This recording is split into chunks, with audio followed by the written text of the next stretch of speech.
You might also want to get a detail of this leg, yeah, because I think that's really important.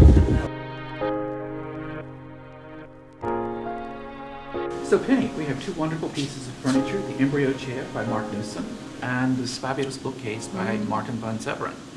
Yes, I mean both of them fall into that category of kind of neo-modernism, don't they? But different aspects of it. This is much more the biomorphic, the organic interpretation of sort of simplicity of form. This is much more geometric, much more sort of mechanistic, I suppose, mechanical.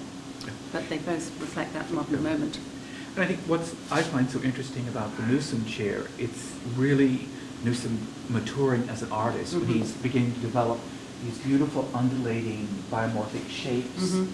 And he's also beginning to develop the idea of the three-legged chair, but also particularly the negative space here, which is so important, which will become even a bigger element in his design, where when you see chairs, the inside of the chair, the hollowness of it is as important as the exterior form. Which again is a sort of modernist approach to form, isn't it? And he's picking that up.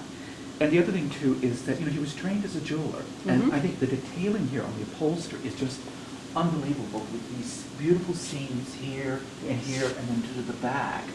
It's a zipper, so it's almost like a wetsuit. It is a wetsuit, isn't it? That he's put on, and when the Japanese versions were done for E-Day, they came in those sort of wonderful, almost fluorescent colors. So this is the one that was done by Cappellini, which is a slight variation, but still it captures that quality of Newson at the beginning of his career when he becomes so important as a biomorphic designer. Yes, and as you say, that jewel-like attention to detail is what it's all about in his work.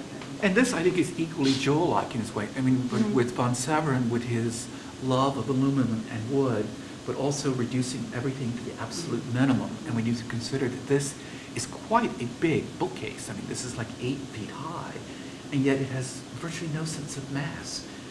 It's all about space and light, isn't it? Yeah, with this beautiful plexiglass back panel, and then those very soft brushed aluminum shelves and walls, and the light coming through it.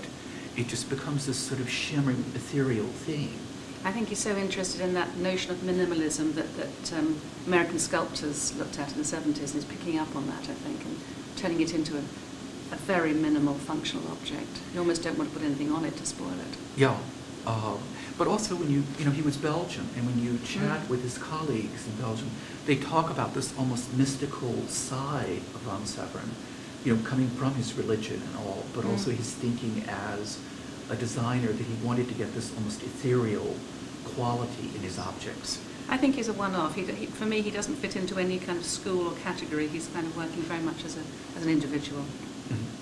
Well, I always love to compare him to Jasper Morrison, because I think they both loved the archetypal form so much in their work, and there was such a purity about their work.